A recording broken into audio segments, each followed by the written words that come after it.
Oke, assalamualaikum warahmatullahi wabarakatuh. Kami dari kelompok akan kelompok yang beranggotakan Davandika, Andrea Leta dan juga Alvera Saslandiko akan membahas mengenai navigating a green BRI in Sri Lanka.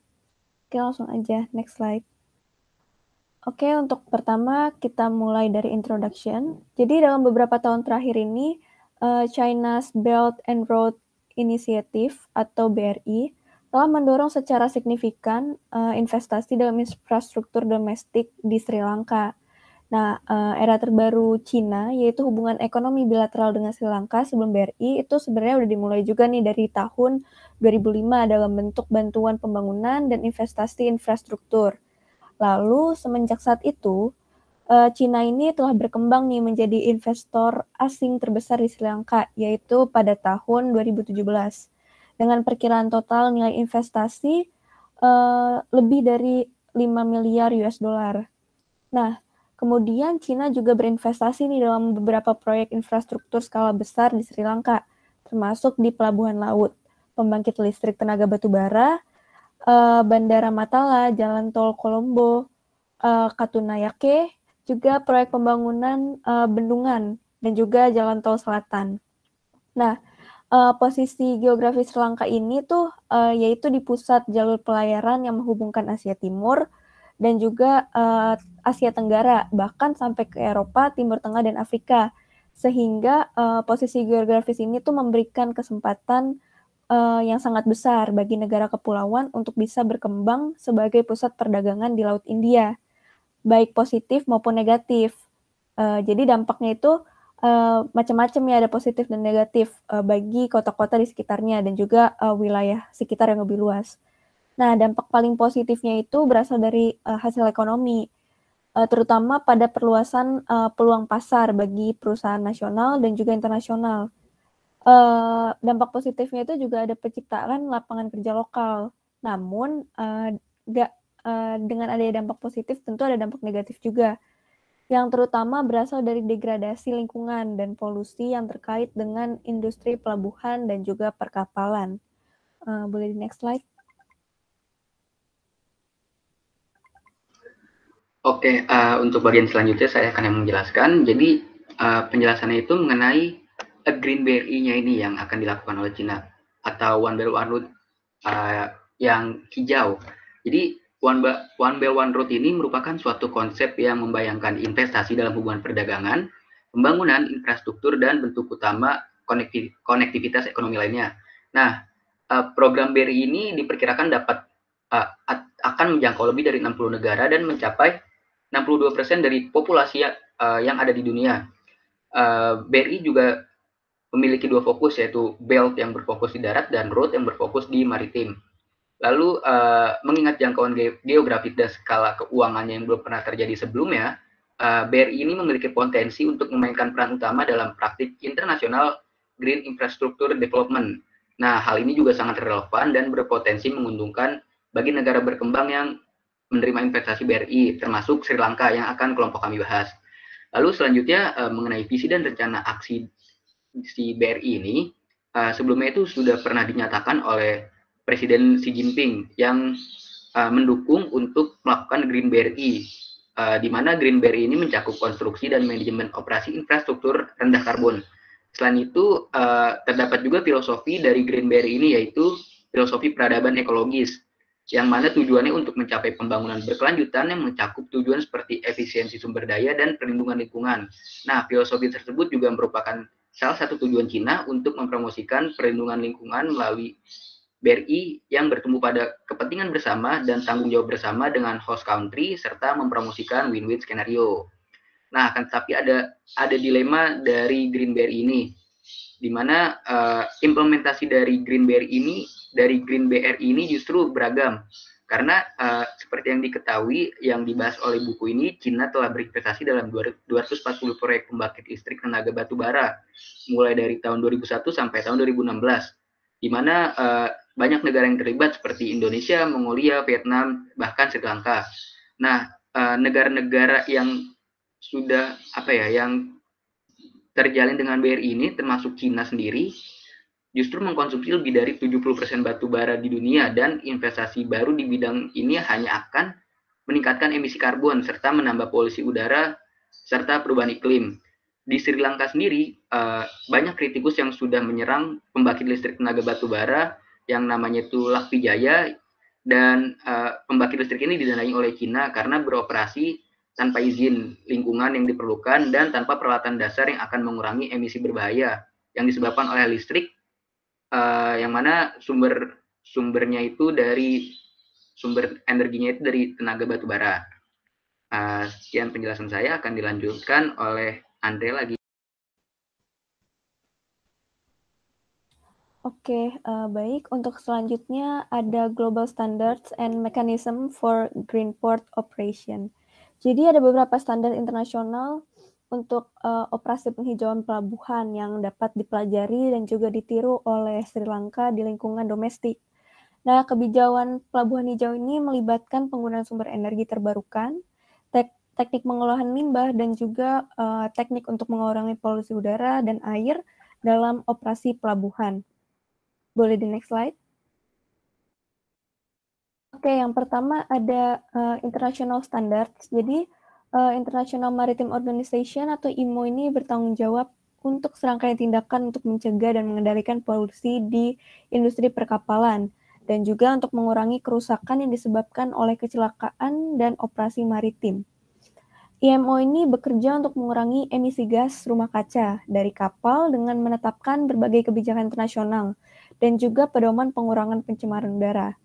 Mereka juga bekerja sama dengan mitra yang relevan, artinya yang sehubungan ya dengan maritim ini, termasuk otoritas pelabuhan dan operator pelabuhan, untuk memastikan kesesuaian tertinggi dengan standar pencegahan anti polusi. Nah, IMO ini tuh udah memberikan kontribusi yang signifikan ya, artinya dengan adanya IMO ini adalah kemajuan gitu dalam keramahan lingkungan di maritim. Melalui Konvensi MARPOL 73078 menetapkan tingkat polutan udara termasuk nitrogen oksida dan emisi gas rumah kaca, standar pembuatan mesin kelautan, dan batasan kandungan sulfur dalam bahan bakar minyak, dan sebagai tambahan mereka juga melarang emisi zat perusakan ozon yang disengaja. Nah, konvensi ini tuh meluas hingga ke perlindungan terhadap polusi air dan mengharuskan operator pelabuhan untuk menyediakan fasilitas penerimaan limbah yang memadai, dan juga untuk pemindahan limbah berbahaya dari kapal termasuk minyak, zat kimia cair berbahaya, dan juga sampah. Nah, jadi tuh ada beberapa port global yang mematuhi standar IMO, termasuk Singapura. Pelabuhan Singapura itu juga mematuhi standar-standar yang tadi sudah saya sebutkan gitu. Nah, mereka itu menerapkan kebijakan IMO pada operasinya untuk mengukur polutan tertentu, menetapkan standar efisiensi energi, dan juga memastikan kepatuhan terhadap peraturan keluaran emisi selama operasi pelabuhan dan pelayaran. Singapura juga menerapkan peraturan IMO yang ketat yang membatasi penggunaan belerang dan juga bahan bakar yang merupakan komponen besar dari polusi udara non-karbon dan dapat menyebabkan hujan asam. Selain mengikuti standar internasional, kebijakan domestik Singapura ini mendorong perusahaan maritim lokal untuk mengembangkan dan mengadopsi teknologi hijau. Misalnya memberikan hibah untuk menutupi hingga 50% dari pengembangan. Jadi pemerintah Singapura ini memberikan hibah atau tambahan kucuran dana untuk sebesar 50% gitu untuk pengembangan. Jadi asalkan mereka mau mengikuti standar-standar IMO tadi. Jadi Sri Lanka itu diharapkan bisa meniru ya Singapura ini. Oke, next slide. Selanjutnya ada komparatif standar. Jadi pelabuhan internasional lainnya tuh mungkin nggak mengikuti kebijakan IMO ya, tapi ada juga nih kebijakan-kebijakan lain yang tentunya juga serupa gitu untuk mempertahankan kebersihan lingkungan khususnya di maritim ini. Jadi pelabuhan di California nih contohnya. Jadi pelabuhan di California ini diatur oleh California Air Resources Board atau biasa disingkat CARB. Yang peraturan lingkungannya itu bahkan beberapa orang tuh bilang lebih ketat daripada IMO. Nah, contohnya Pelabuhan Long Beach yang saat ini sedang bekerja menuju operasi emisi nol karbon dengan tujuan untuk memiliki sistem pengelolaan dan konversi sampah yang efisien. Jadi mesin operasional yang digunakan di Long Beach itu bisa dibilang hemat energi. Bahkan pelabuhan ini tuh menggabungkan sumber energi seperti energi matahari, angin, atau biogas ke dalam operasi pelabuhannya. Jadi sangat minim pencemaran lingkungan seperti itu. Nah, Long Beach juga memiliki kebijakan-kebijakan untuk meningkatkan kualitas air, meminimalkan polusi air, dan juga melindungi satwa liar yang unik yang ada di sekitar pelabuhannya. Jadi bisa dilihat Long Beach ini maka kebijakan pelabuhan itu harusnya bisa sesuai ya dengan standar-standar yang sudah ditentukan. Seperti Long Beach ini mengikuti standar Leadership in Energy and Environment Design atau biasa disingkat LEED yang memprioritaskan penggunaan kembali limbah konstruksi dan juga penggunaan bahan dan perlengkapan bangunan hijau yang tersedia secara lokal. Jadi diharapkan Sri Lanka itu bisa meniru nih dari contoh-contoh yang sudah saya sebutkan, yaitu dari Singapura dan juga California ini, pelabuhan di California seperti itu. Saya kembalikan. Bisa next slide.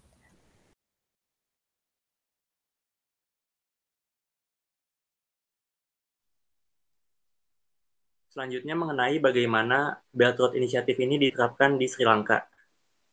Jadi di Sri Lanka terdapat 6 pelabuhan utama, di antaranya adalah Colombo, Hambantota, Trincomalee, Galle, Kankesanturai, dan Oroville. Di mana keenam pelabuhan itu yang di antara keenam pelabuhan itu yang paling bonafit adalah Colombo. Salah satu dari 5 terminal di Colombo yaitu terminal Colombo International Container Terminal atau disingkat CICT, dan pelabuhan Hambantota adalah fasilitas yang dikelola dan dioperasikan oleh perusahaan asing, yaitu oleh China Merchant Ports atau disingkat CM Ports. Sedangkan pelabuhan-pelabuhan lain yang disebutkan tadi dikelola oleh Sri Lankanya sendiri. Dengan fasilitasnya yang maju dan kelebihan yang dimiliki oleh CICT dibandingkan terminal lain yang ada di Pelabuhan Colombo, pada tahun 2016 dan 2017, CICT diperkirakan sudah menghandle sepertiga dari kontainer-kontainer yang masuk ke Pelabuhan Colombo. Jadi di sini bisa kita bilang kalau CICT adalah terminal yang paling bonafit di satu Sri Lanka. Lalu setelah keberhasilannya di CICT ini, si Mpok juga berencana mengembangkan lebih jauh Pelabuhan Hambantota yang berada di bawah kekuasaan mereka 100%. Melainkan si Mpok meyakini bahwa Pelabuhan Hambantota ini memiliki potensi yang besar dan jika dikelola dengan benar bisa menyaingi pelabuhan di Singapura dan Dubai. Kelebihan yang dimiliki oleh pelabuhan ini adalah jika rute yang dilalui oleh kapal adalah rute dari timur ke barat maupun sebaliknya, melalui Pelabuhan Hambantota ini bisa menghemat waktu sebanyak 3 hari perjalanan. Dan Siampok juga masih yakin bisa terus mengembangkan fasilitas yang tersedia di stasiun Hambantota ini, hingga nantinya akan melebihi stasiun Colombo. Boleh di next. Selanjutnya, tantangan lingkungan dan bagaimana realita dari penerapan rencana Siampok itu ke pelabuhan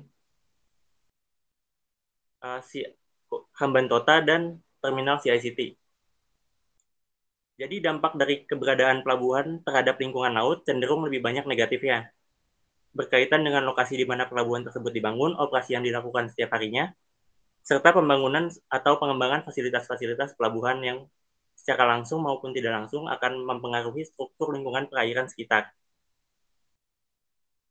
Dalam upaya meminimalisir dampak kerusakan lingkungan yang diakibatkan oleh keberadaan pelabuhan, kebijakan mengenai Belt Roads Initiative ini sebaiknya dibarengi oleh adanya green policy, yang mana mengharuskan untuk sebisa mungkin mengontrol polusi udara dan limbah pembuangan untuk kepentingan lingkungan.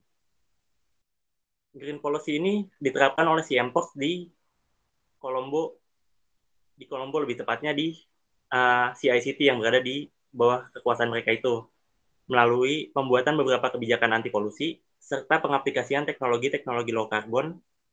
Dan selain itu, lebih dari 80% energi yang digunakan untuk menjalankan bisnis di pelabuhan CICT ini adalah solar power, sehingga dari sini dapat kita lihat bahwa Siampok masih cukup memperdulikan lingkungan. Tetapi hal yang sama tidak bisa dilakukan oleh Siampok di Pelabuhan Hambantota. Siampok mengalami kendala dalam menerapkan kebijakan pengaplikasian teknologi yang mereka pakai di CICT ke Pelabuhan Hambantota. Karena sekali lagi, Di Hambantota itu skalanya lebih besar. Berarti dana yang harus keluar dari si Mpox-nya ini juga berkali-kali lipat dibandingkan dana pengembangan yang mereka keluarkan di pelabuhan CICT. Sehingga pelabuhan Hambantota ini bisa kita bilang green policy-nya tidak dijalankan dengan baik. Karena tidak ada kontrol atas emisi karbon dan non-karbon. Lalu juga tidak ada upaya untuk menggunakan energi yang dapat diperbaharui dan masih terus-menerus menggunakan energi yang bersumber dari batu bara. Dan hal ini diprediksi akan terus berlangsung sebelum ada suntikan dana dari pelabuhan tersebut, suntikan dana besar ke pelabuhan tersebut yang memang ditujukan untuk mengembangkan investasi terhadap teknologi-teknologi ramah lingkungan seperti yang mereka pakai di terminal CICT. Boleh di next?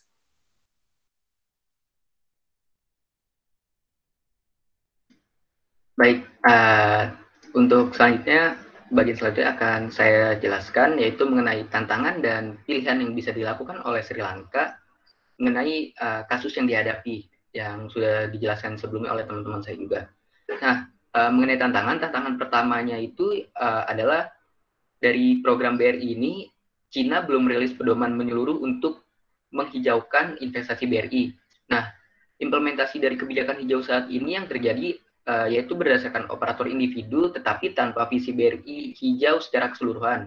Nah, selain itu tidak ada juga mekanisme penegakan BRI menyeluruh atau badan pengatur yang hadir untuk memastikan kepatuhan terhadap kebijakan hijau atau standar polusi untuk proyek-proyek dari BRI sendiri di Sri Lanka maupun secara global.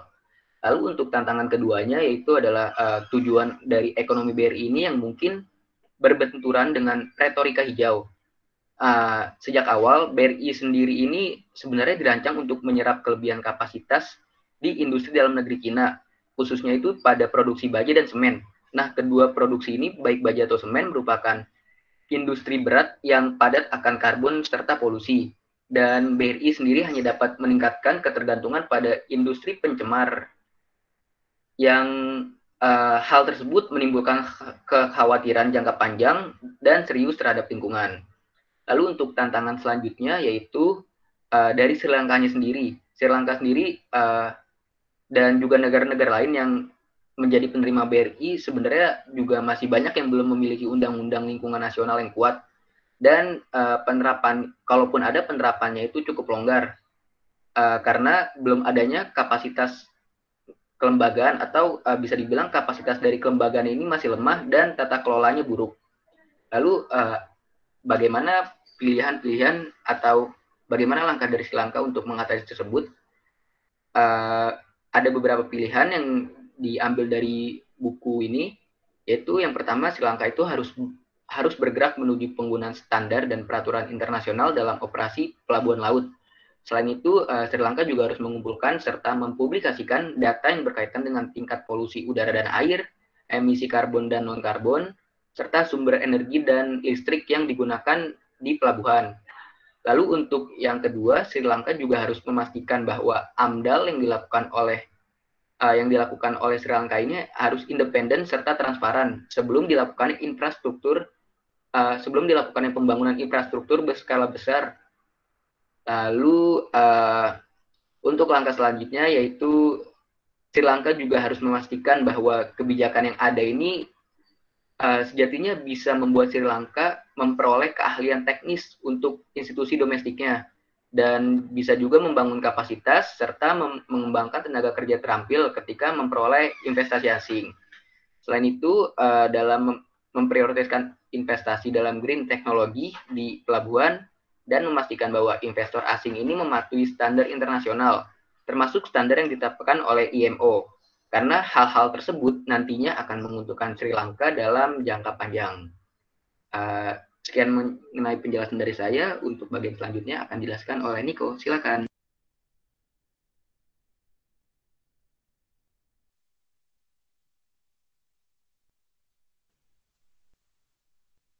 Boleh di next. Masuk ke kesimpulan. Jadi kesimpulannya adalah masih banyak perdebatan-perdebatan yang berlangsung antara para ahli hubungan internasional, pakar lingkungan, dan ekonom-ekonom dunia tentang bagaimana bisa atau tidaknya BRI ini dibuat menjadi ramah lingkungan. Namun untuk saat ini, para ahli sepakat bahwa penerapan Belt Road Initiative yang ramah lingkungan sangatlah mungkin walaupun tidak 100%. Meskipun dalam upaya untuk sampai ke sana akan menghadapi banyak tantangan. Seperti kalau di Sri Lanka ini, contohnya tantangan-tantangannya itu adalah lemahnya institusi yang concern terhadap keberlangsungan lingkungan dan tidak efektifnya kebijakan-kebijakan lokal untuk memberi standar serta kebijakan terhadap proyek-proyek pembangunan infrastruktur khususnya di pelabuhan. Sekian dari kelompok kami. Terima kasih.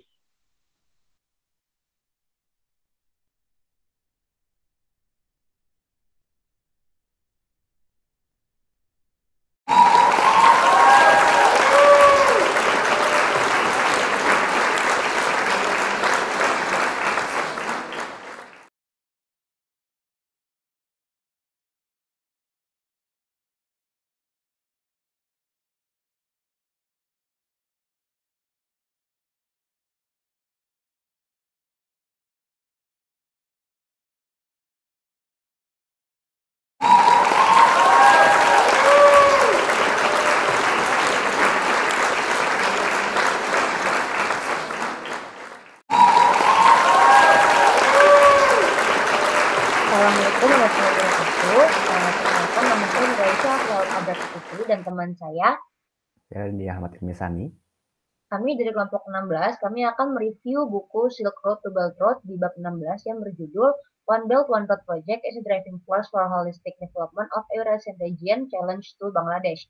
Nah, jadi intinya di dalam bab ini itu menjelaskan mengenai pelaksanaan proyek One Belt One Road atau proyek OBOR, di mana di bagian awal ini dijelaskan mengenai perkenalan tentang proyek OBOR itu sendiri yang dikatakan sebagai kekuatan pendorong untuk perkembangan untuk holistic development dalam bidang ekosistem dalam meningkatkan kualitas hidup serta kesejahteraan masyarakat negara Eurasia dan juga Cina. Hal ini dikarenakan negara-negara di wilayah tersebut mengalami disintegrasi yang akhirnya menimbulkan adanya ketidakharmonisan. Padahal hubungan jaringan antara negara-negara di wilayah tersebut itu merupakan faktor penting dalam pelaksanaan holistic development. Nah, sehingga pelaksanaan OBOR ini bisa menjadi wadah bagi mengintegrasikannya kembali negara-negara di wilayah tersebut. Nah, dalam pelaksanaannya, ada beberapa pihak yang skeptis dengan proyek ini. Padahal sebenarnya proyek OBOR ini merupakan sebuah inisiatif baru untuk menciptakan sebuah perubahan yang tujuannya itu adalah untuk meningkatkan perkembangan di Cina, baik dalam segi ekonomi maupun infrastruktur agar tidak lagi bergantung kepada Amerika Serikat. Nah, dalam pelaksanaannya itu Cina itu memiliki beberapa koridor yang menghubungkan negaranya dengan beberapa negara lain. Salah satunya itu adalah koridor ekonomi Bangladesh, Cina, India, dan Myanmar atau BCIM, di mana koridor ekonomi ini adalah sebuah inisiatif yang dikonseptualisasikan untuk meraih keuntungan yang signifikan melalui kerjasama ekonomi subregional dalam BCIM. Nah, di dalam koridor ekonomi ini, Bangladesh itu merupakan negara yang posisinya ada di tengah-tengah, sehingga Bangladesh ini memiliki peluang ekspor yang cukup besar bagi produk dalam negerinya. Kenapa demikian? Karena di dalam bab ini dijelasin kalau OBOR itu bisa membantu negara-negara untuk mendapatkan peluang yang besar untuk mendorong pertumbuhan ekonomi melalui pembangunan infrastruktur. Nah, karena Bangladesh ini posisinya ada di tengah-tengah di antara Cina dan India, jadi Bangladesh itu bisa mendapatkan banyak sekali keuntungan dari proyek ini. Nah, terus di dalam bab ini juga dijelasin kalau infrastruktur yang dihasilkan oleh OBOR ini bisa memfasilitasi perdagangan dan juga investasi perdagangan serta kontribusi kepada output global. Nah, sehingga jika dilaksanakan dengan baik, maka itu OBOR ini bisa memastikan kekuatan Cina di beberapa wilayah yang nantinya bukan tidak mungkin bisa membuat renminbi atau mata uang Cina itu menjadi pengganti yang cocok bagi USD. Nah, karena bab ini membahas mengenai challenge to Bangladesh, jadi di sini dijelasin kalau Bangladesh ini memiliki peran yang penting. Nah, salah satunya itu adalah karena Bangladesh ini menyediakan tenaga kerja yang murah. Kenapa demikian? Jadi seperti yang kita tahu, kalau Cina itu industrinya sudah bergerak ke arah high teknologi. Nah, sehingga Cina ini membutuhkan tempat atau negara yang menawarkan tenaga kerja yang murah, tapi kualitas kerjanya bagus. Nah, Bangladesh yang demografi utamanya itu adalah masyarakat berusia 15-30 tahun, itu bisa menjadi tempat yang cocok bagi industri Cina yang masih bergerak di dalam low-tech. Nah, selanjutnya akan dijelaskan oleh teman saya, Raden. Oke, terima kasih Aisyah. Selanjutnya dijelaskan tentang holistic development, yang mana pembangunan holistik ini sendiri adalah sebuah pendekatan yang bertujuan untuk membangun suatu bangsa dalam meningkatkan kesejahteraan ekonomi, politik, dan juga sosial rakyatnya. Untuk lebih memahami pembangunan holistik ini, kita harus memperhatikan 3 komponen besar dalam pembangunan holistik, yaitu ekonomi, integration, multilateral trust, dan cultural relativism. Pada ekonomi integration dijelaskan bagaimana kerjasama dan koridor ekonomi BCIM dalam mendorong pertumbuhan ekonomi dan juga perdagangan di wilayah mereka.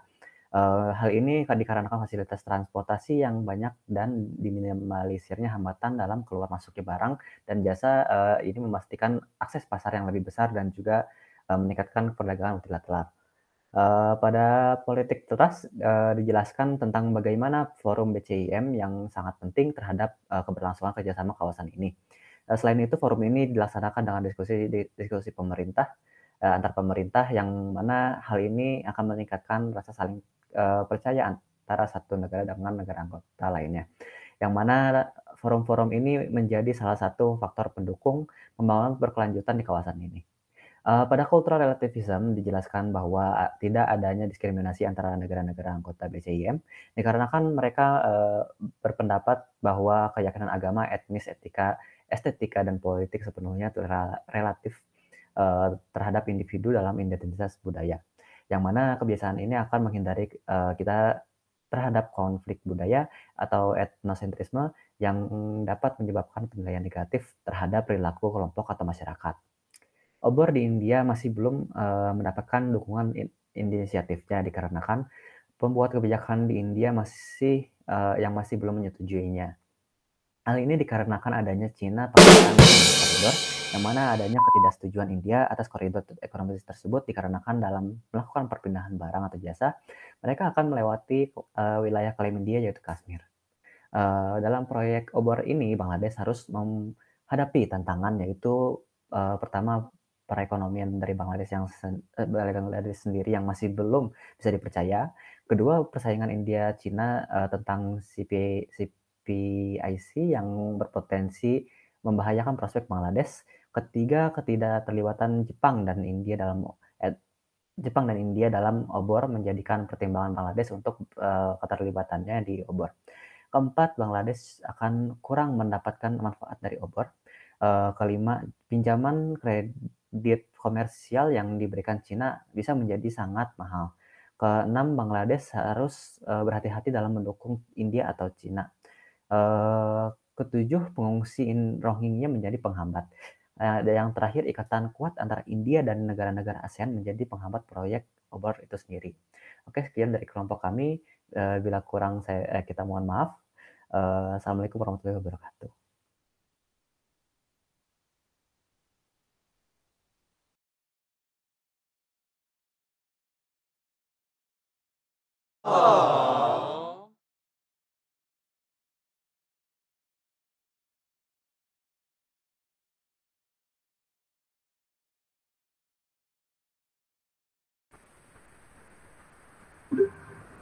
Assalamualaikum warahmatullahi wabarakatuh. Kami dari kelompok 17 akan mempresentasikan hasil review kami mengenai chapter 17.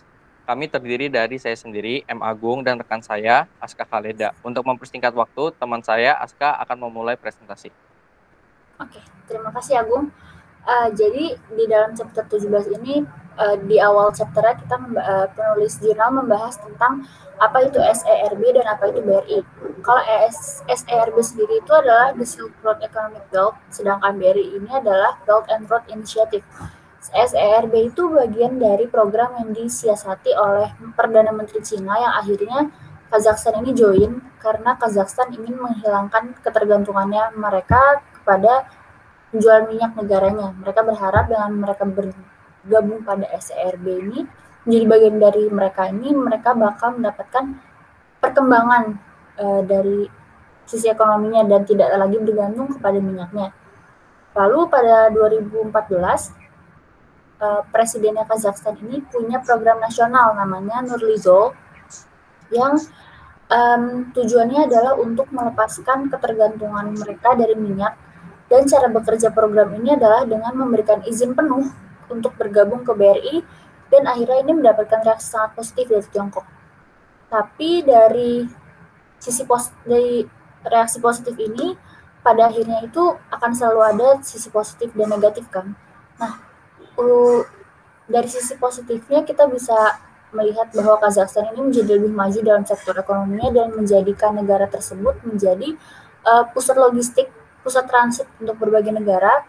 Sementara sisi negatifnya ini adalah adanya resiko yang kemungkinan datang mengenai kurang berpengalamannya Kazakhstan dalam mengelola investasi yang masuk ke dalam negaranya, dan juga pekerja-pekerja yang masuk bersama Tiongkok, karena kalau Tiongkok itu kan mereka setiap menginvestasi di suatu negara, mereka juga membawa pekerja dari negara mereka gitu untuk bekerja di negara tersebut.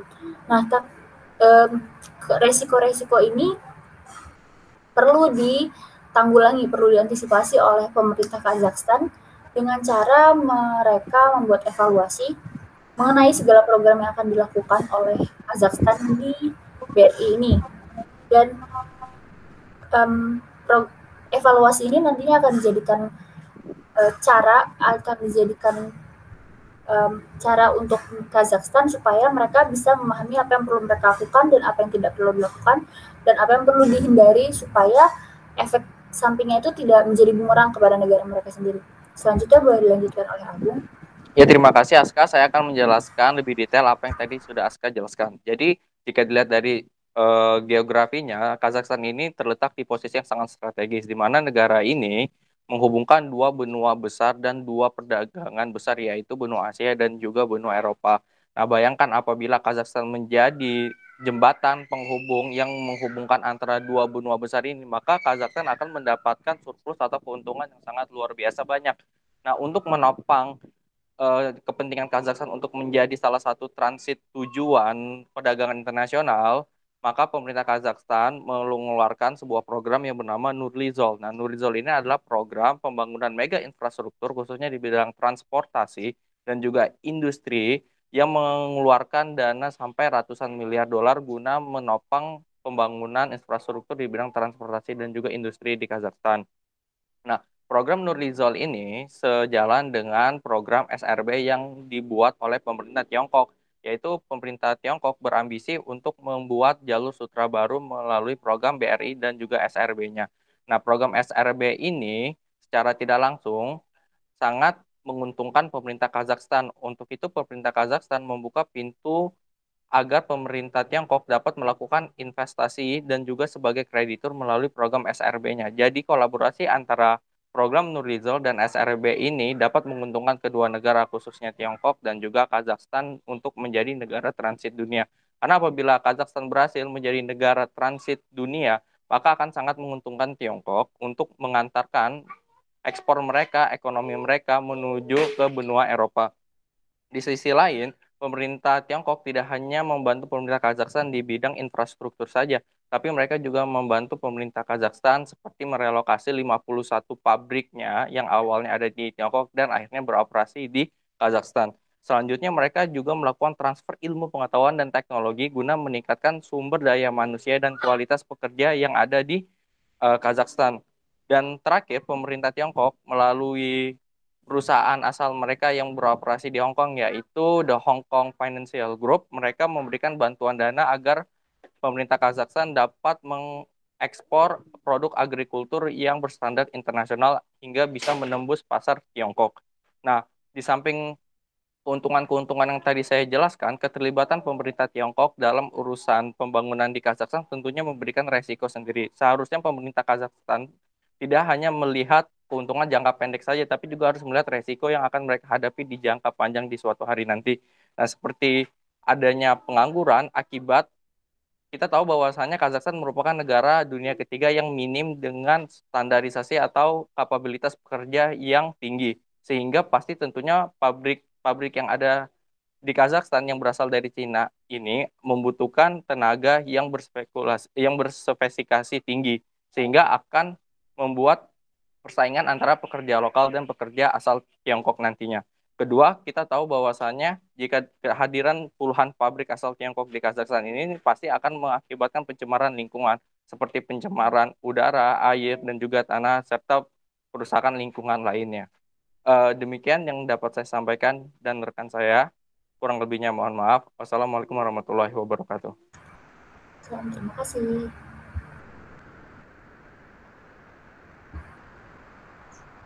Berarti pasti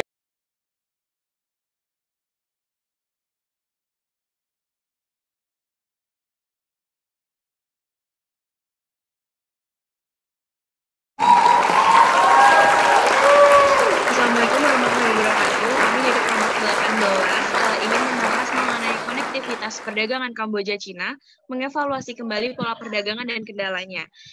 Di kelompok 18 ini ada saya Safira Anindita dan ada teman saya yaitu Putri Alania. Oke, sebelumnya kami ingin membahas di pendahuluannya dulu. The Belt and Road Initiative merupakan proyek pembangunan Cina yang bertujuan untuk meretafilisasi jalan sutra kuno Cina dan mewujudkan impian Cina. Dan proyek ini diluncurkan pada tahun 2013 oleh Presiden Cina yaitu Xi Jinping.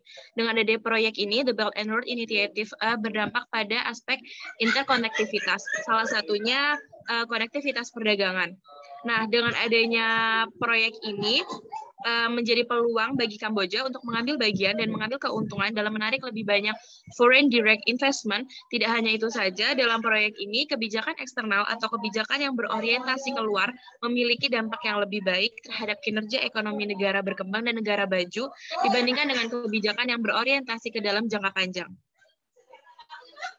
Nah, di dalam bab ini mempelajari bagaimana mengintensifikasikan keuntungan dan mempertahankan keuntungan dari perdagangan Kamboja dalam jangka menengah dan panjang untuk memeriksa pola perdagangan Cina-Kamboja, serta kendala yang dihadapi perusahaan Kamboja yang terlibat dalam ekspor dan impor dengan Cina.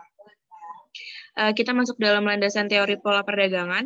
Dalam hal ini terdapat dua pola perdagangan, yaitu yang pertama model Richard, di mana model ini yang paling sederhana dengan menunjukkan perbedaan antar negara seperti perdagangan dan keuntungannya.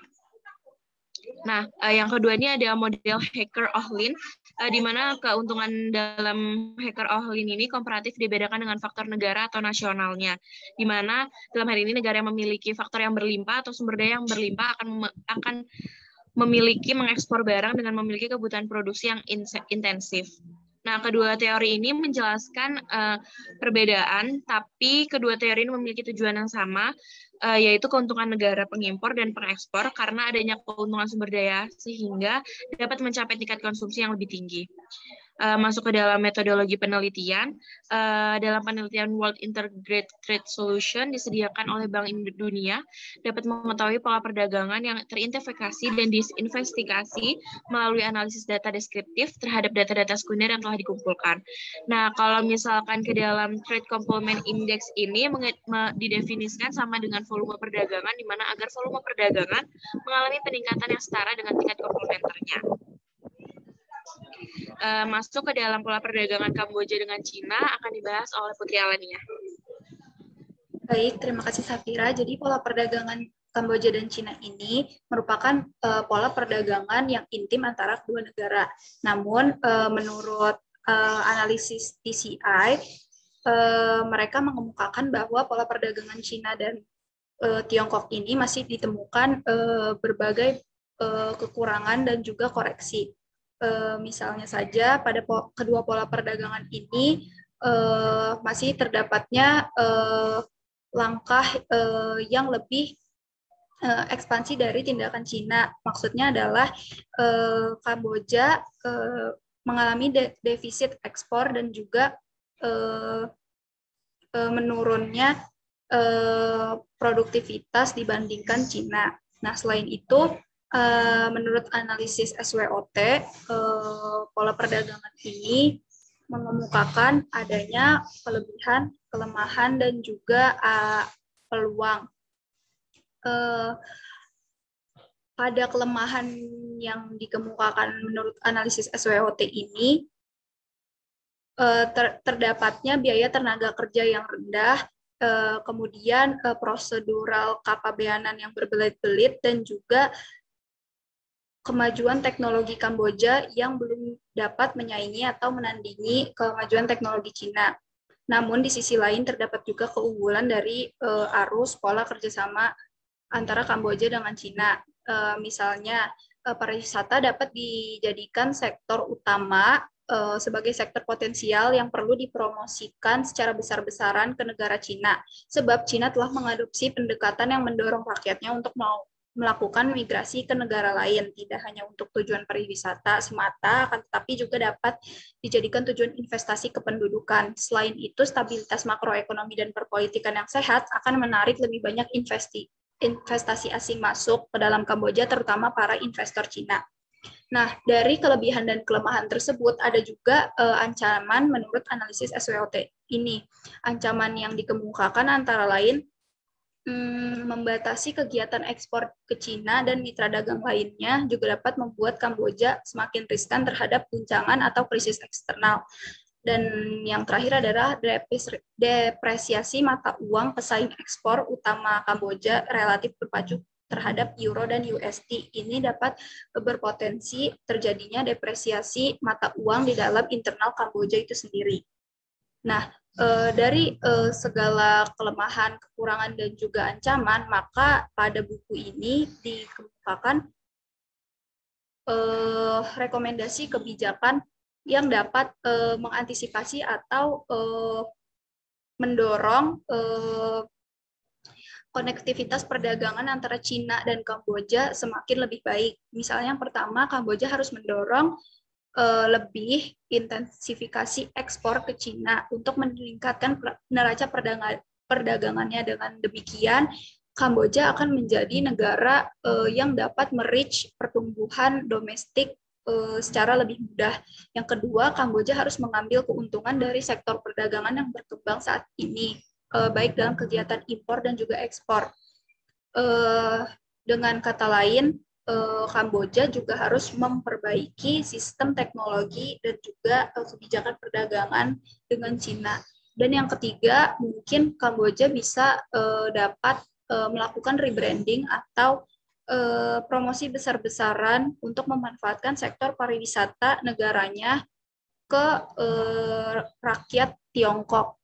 Karena sektor pariwisata ini sangat diminati oleh seluruh penduduk rakyat Tiongkok. Demikian pemaparan dari saya kembalikan kepada Safira. Ya, terima kasih Putri Alania. Demikian pemaparan dari kelompok kami, kelompok 18, kurang lebihnya mohon maaf. Terima kasih. Wassalamualaikum warahmatullahi wabarakatuh.